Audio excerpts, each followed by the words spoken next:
이번 시간에는 지난 시간에 이어서 품질에 대한 얘기, 품질 경쟁력에 대한 얘기를 하겠습니다. 그러면은 가격과 품질의 관계는 어느 게 더 중요하느냐? 사실은 과거에는 소비자들이 소득이 낮기 때문에 품질보다는 가격에 더 중점을 두고 구매를 했다고 보면 맞습니다. 예? 사실은 저도 뭐 비슷하지만은 가격이 좀 낮으면서 품질이 좋으면 좋겠지만은 실제로 가격이 낮으면서 품질이 좋을 수는 없잖아요. 그래서 가격을 좀 중시했었는데 최근에 미국의 제너럴 시스템이라는 그 회사에서 조사를 해보니까 소비자의 10명 중 9명은 제품을 구매할 때 가격보다는 품질을 더 중요시한다고 했어요. 즉 90%가 품질을 더 중요시한다고 지금 얘기를 하고 있는 거예요. 10년 전 조사에는 10명 중에 3, 4명, 즉 30 내지 40%만 가격보다 품질을 중요시한다고 그랬는데 지금은 무려 90%가 가격보다 품질을 중요시한다고 한다. 그렇다면 이런 것들이 월등하게 품질이 중요하다는 걸 나타내는 거잖아요. 이걸 파이겐바움이라는 경영학자는 뭐라고 했냐면은 이러한 현상을 품질 스트라이크 현상이라고 했어요. 품질 스트라이크 현상. 그만큼 품질이 중요해졌다 그런 얘기죠. 그래서 경쟁력이 강한 기업은 어떤 기업이냐? 고품질의 제품을 경쟁자보다 낮은 가격으로 시장에 판매하는 기업. 근데 대부분의 회사들이 품질과 가격에서 어느 걸 더 중요시 하느냐 하면은 두 가지 다 동시에 고려해야 된다 이렇게 지금 얘기를 하고 있거든요. 그래서 가격도 중요하고 품질도 중요하다 이렇게 보는 거예요. 그러니까 한마디로 하면 가격도 싸고 품질도 좋은 제품을 선호한다 그런 얘기죠. 그래서 품질 지향의 경쟁자란 결국은 뭐냐면은 같은 가격이지만은 더 높은 품질을 제공하는, 같은 품질을 가급적이면 더 낮은 가격으로 제공하는 이런 품질 지향의 경쟁력이 필요한 것입니다. 그렇다면 기업들이 과거에 비해서 품질을 더 중요시하는 이유가 뭐가 있느냐? 첫 번째는 여러 가지 요인들이 있겠지만 첫 번째는 소득 수준이 향상되면서 소비자들이 품질이 우수한 제품을 더 선호하게 됐다는 거예요. 두 번째는 소비자들의 기호가 변화되었다는 거예요. 비싸지만은 품질이 우수하고 신뢰성이 높고 내구성이 강한 제품을 구매하는 경향이 생겼다. 이런 것들을 뭐라고 하냐면 우리가 투자 구매 현상이라고 해요. 투자 구매 현상. 즉 구매 리콜 투자 이렇게 보는 거예요. 내가 물건을 사는데 이걸 투자로 본다는 거예요. 오래 사용이 가능한 품질이 중요하다는 거야. 이런 제품을 구매하려고 한다는 거예요. 이걸 투자 구매 현상 이렇게 얘기합니다. 세 번째는 제품의 내구성 향상으로 인해서 유지 비용을 고려해서 품질을 선택한다는 거예요. 그러니까 어떤 거는 굉장히 값싸게 처음에 사지만은 실제로 유지 비용이 높아가지고 총 비용으로 따지면은 비용을 굉장히 값싼 게 아니라 값이 비싼 그런 상황이 발생하는 경우도 있거든요. 이런 것들을 우리가 뭐라고 하냐면 제품 수명 구매 현상이라고 해요. 제품 수명 구매 현상. 제품이 내구성이 길어지면서 내구 기간 동안에 얼마나 우리가 비용이 투자되는가 하는 것을 우리 가격에 반영하자는 거예요. 제품 수명 구매 현상이라고 합니다. 그래서 제품 가격은 이퀄 구매 가격 플러스 유지 비용을 같이 고려하는 거. 그걸 제품 수명 구매 현상 그렇게 얘기합니다. 그 다음에 네 번째는 제품의 신뢰성이 중요해졌기 때문에 품질을 중요시한다는 거예요. 응? 제품의 신뢰성이라는 건 뭐예요? 제품의 보증 기간 동안 제품이 가지고 있는 능력을 100% 발휘할 수 있어야 되는 게 수명이에요. 수명. 그러니까 신뢰성이에요. 신뢰성. 응? 결국은 고장이 안 나는 제품을 선호한다. 그런 얘기입니다. 우리가 나중에 이제 배울 이론 중에 하나가 뭐가 있냐면 샌드콘 이론이라는 게 있어요. 샌드콘 이론. 샌드콘이라는 건 뭐냐면 기업의 경쟁력은 품질을 바탕으로 해서 위에 시간 경쟁력, 가격 경쟁력, 유연성 경쟁력이 합쳐져야지 제품 경쟁력이 있는 것이다. 이런 얘기예요. 그러니까 가장 기본적으로 품질이 바탕이 돼야 된다는 거예요. 품질이 바탕이 되지 않으면 가격이 싸거나, 그 다음에 뭐 시간 빨리 제대로 배달을 해주는 시간 내 유연성이 시간 속도가 빠르거나, 또 유연성이 높아도 아무 의미가 없다는 거예요. 품질이 나쁘면 의미가 없다는 거예요. 그래서 품질을 바탕으로 해서 이 모든 것들이 경쟁력이 형성이 된다, 이렇게 보시면 되겠습니다. 자, 그럼 품질은, 요즘에는 우리가 품질 신시대라는 용어를 써요. 품질 신시대라는 건 뭐냐면 제품과 서비스 품질이 과거 어느 때보다도 큰 비중을 차지하는 시대다, 이런 얘기를 하는 거예요. 그래서 품질 신시대에는 이런 특징들이 있다고 그래요. 경영의 목표가 수량이 아니고 품질로 바뀌었다. 품질이 어느 정도 높아졌느냐, 품질 수준이 어느 정도냐, 이런 얘기죠. 그 다음에 품질 보증 제도가 확대되고 있다. 품질 신시대의 특징을 얘기하는 겁니다. 품질에 대한 기업의 사회적 책임이 높아지고 있다. 그 다음에 소비자 보호주의가 확산되고 있다.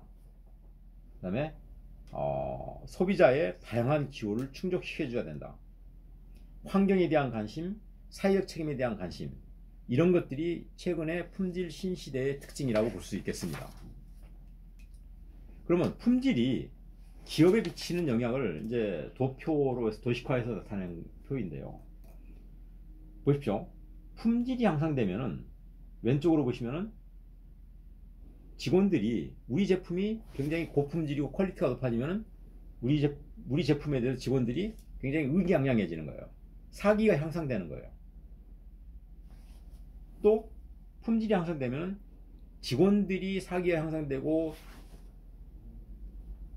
품질이 좋아지면 많이 팔리게 되기 때문에 조직이 굉장히 긍정적인 조직으로 바뀐다는 거예요.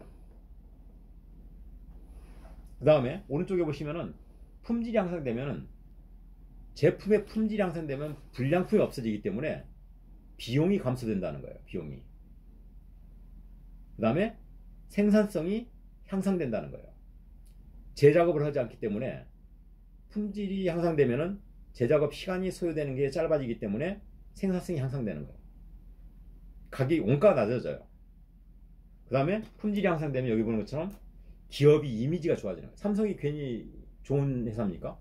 삼성 제품이 좋으니까 이미지가 좋아지는 거예요. 그 다음에 품질이 향상되면은, 기업의 이미지가 향상되면은 제품이 시장에서 많이 팔리게 되는 거예요. 그죠? 그럼 시장 점유율이 향상되고 결국은 매출이 늘어나니까, 매출이 늘어나면 규모 경제 효과에 의해서 원가가 낮아지면서 기업의 수익성이 향상되는 그런 효과를 나타내게 된다, 그런 얘기입니다.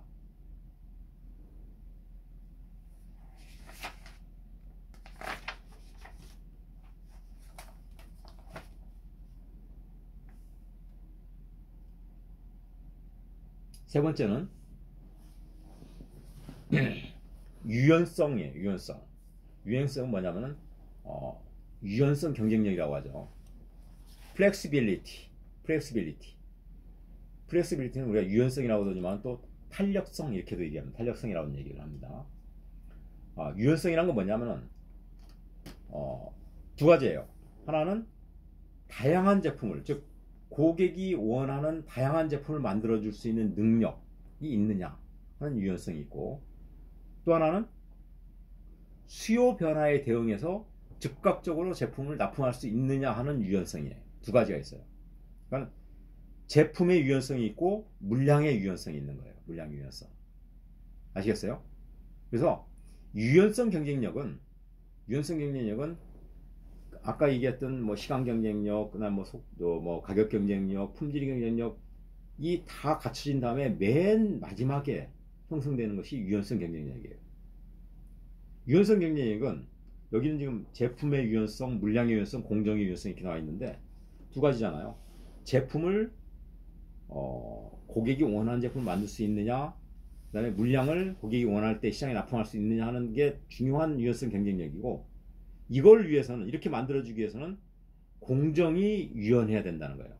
공정이 유연하다는 건 무슨 얘기냐, 고객이 원하는 제품을 만들기 위해서는 소비자가 원하는 대로 공정을 플렉시빌리티하게 갖고 갈 수 있어야 되는 거예요. 예? 공정이 굉장히 픽스가 돼 있으면 움직일 수가 없잖아요.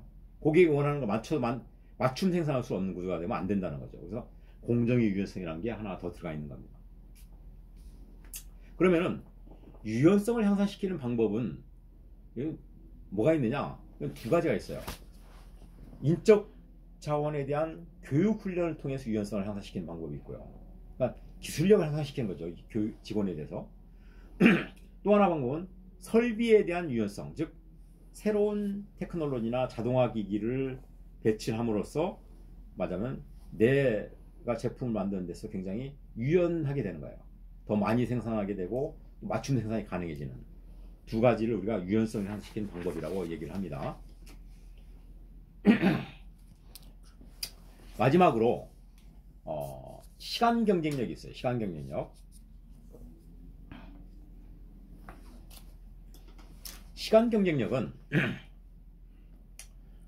세 가지 경쟁력을 의미합니다. 첫째는 패스트 딜리버리, 즉 우리가 고객이 원하는 데 있어 원하는 시간 내에 경쟁자보다 빨리 납품을 해야 되는 거예요. 패스트 딜리버리. 경쟁자가 늦게 납품하면 다른 경쟁 제품을 사가버리면 되는 거예요. 고객은. 그렇지 않습니까? 그렇기 때문에 얼마나 빨리 납품할 수 있느냐 시장에. 이걸 패스트 딜리버리라고 해요. 두 번째는요.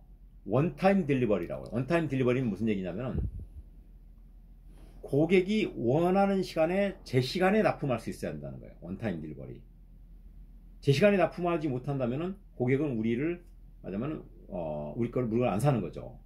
제 시간에 납품할 수 있는 회사 제품을 사게 된다는 거예요. 그 다음에 세 번째는 디벨로먼트 스피드예요. 새로운 제품을 얼마나 빨리 경쟁자보다 빨리 만들어낼 수 있느냐. 새로운 제품을 만들어내야 시장에서 내 제품을 더 좋으니까 살 거 아닙니까? 근데 새로운 제품이 경쟁자가 더 빨리 만들어내면은 우리 제품이 팔리지 않게 되는 거죠. 그래서 시간 경쟁력이라고 하는 것은 패스트 딜리버리, 원타임 딜리버리, 그 다음에 디벨로먼트 스피드 세 가지의 경쟁력을 얘기하는 거예요. 응?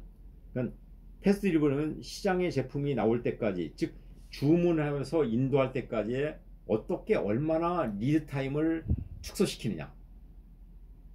제품을 만드는 시간을 우리가 리드 타임이라고 그래요. 리드 타임.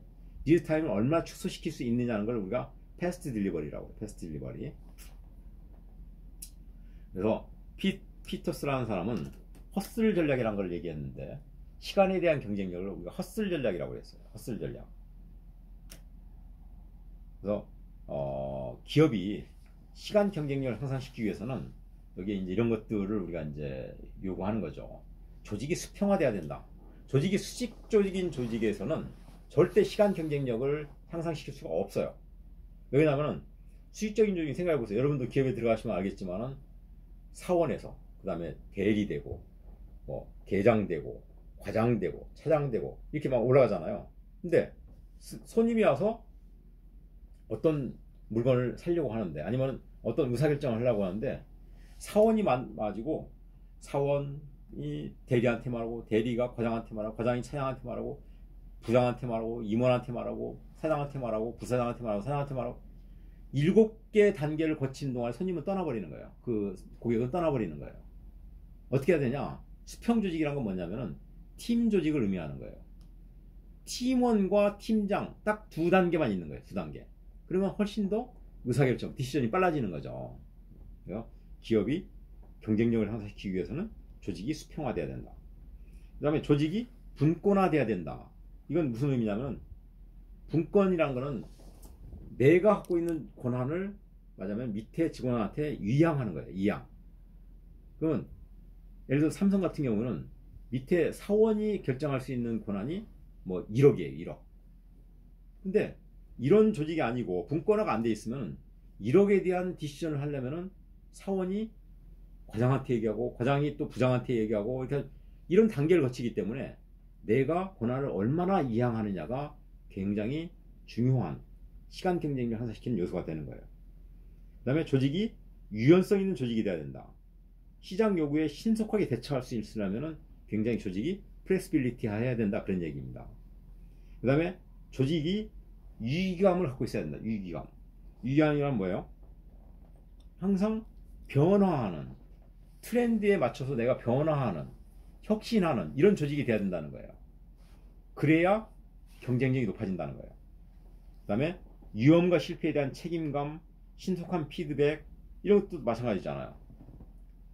시간 경쟁을 향상시키기 위해서는 위험과 실패에 대해 내가 과감히 결정하고, 그 다음에 거기에 따른 책임도 내가 지고, 그 다음에 신속하게 피드백을 함으로써 고객이 원하는 걸 또 만족시켜주고, 이런 것들이 다 시간 경쟁을 향상시키는 중요한 요소들이다, 이런 얘기입니다.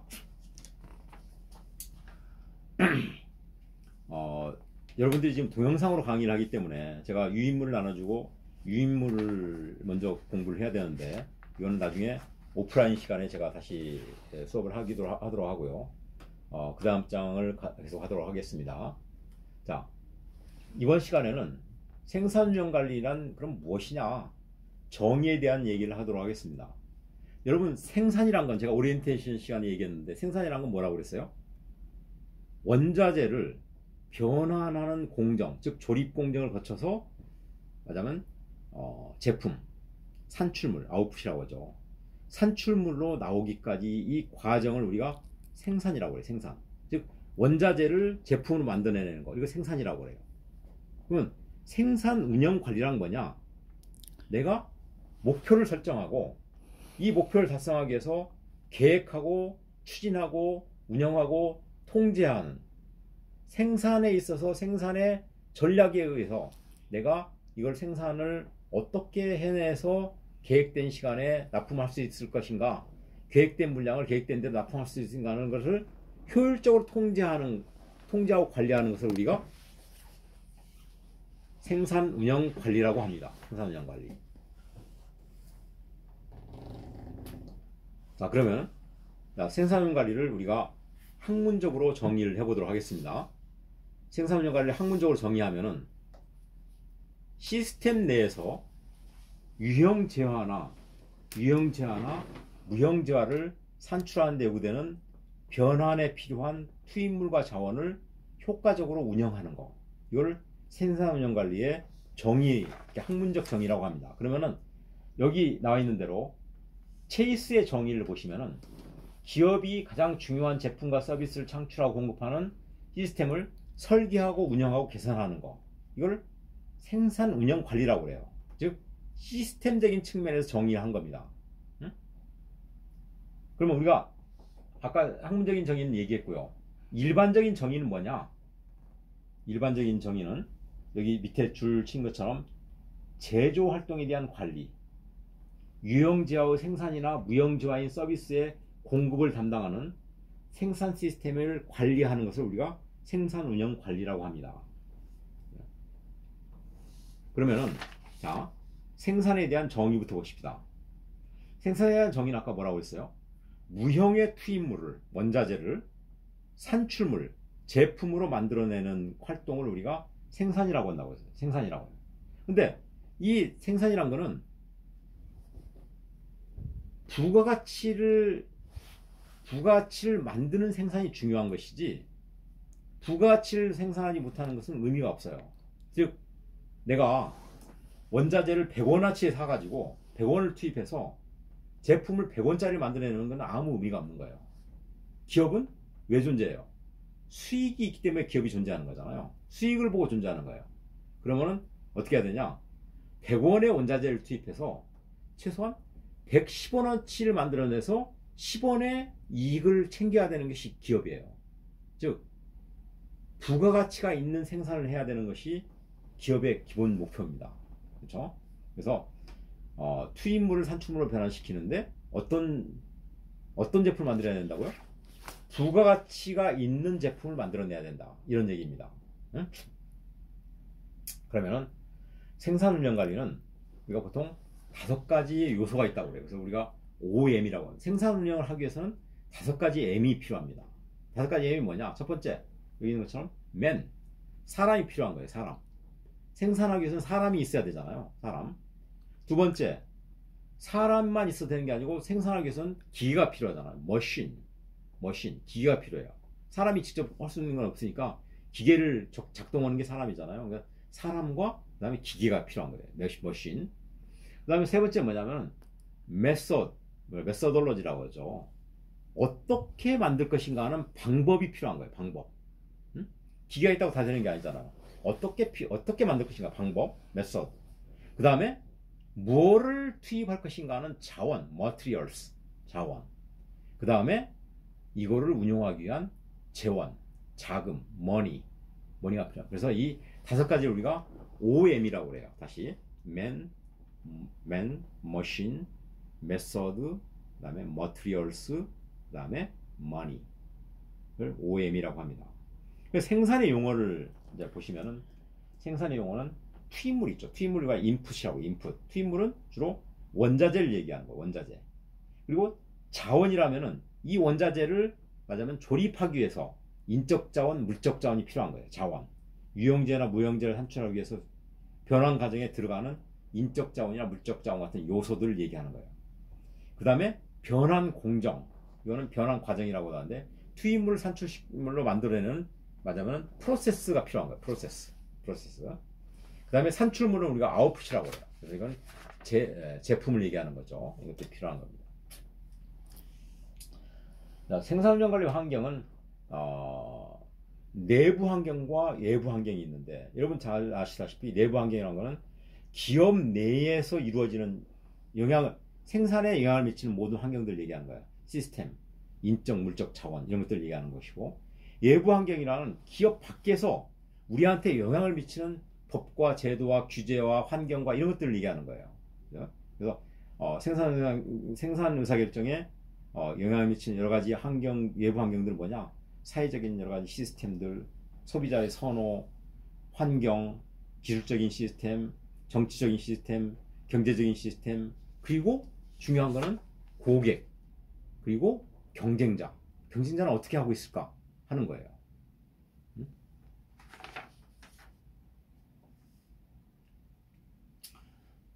자, 그러면은 생산운영 관리는 어떤 목표를 가지고 있느냐? 아까 설명한 대로 생산운영 관리는 미리 규정된 품질의 제품을 가장 저렴한 가격으로 소비자가 원하는 기간 내에 생산해서 납품하는 거. 이게 생산운영 관리의 목표입니다. 그럼 생산운영 관리의 구체적인 목표는 뭐냐? 첫째, 원가. 낮은 원가를 로코스트. 품질. 고급 품질. 일관성 있는 품질. 시간은 아까 얘기한 시간 경쟁 3가지잖아요. 빠른 납품, 제때 납품하는 거, 원타임 딜리버리, 패스트 딜리버리, 그 다음에 제품의 빠른 개발, 그리고 유연성, 고객 맞춤 생산, 또 물량을 맞춰서 내포할 수 있는 구조, 이런 걸 얘기하는 거예요. 이런 것들이 생산의 목표고요.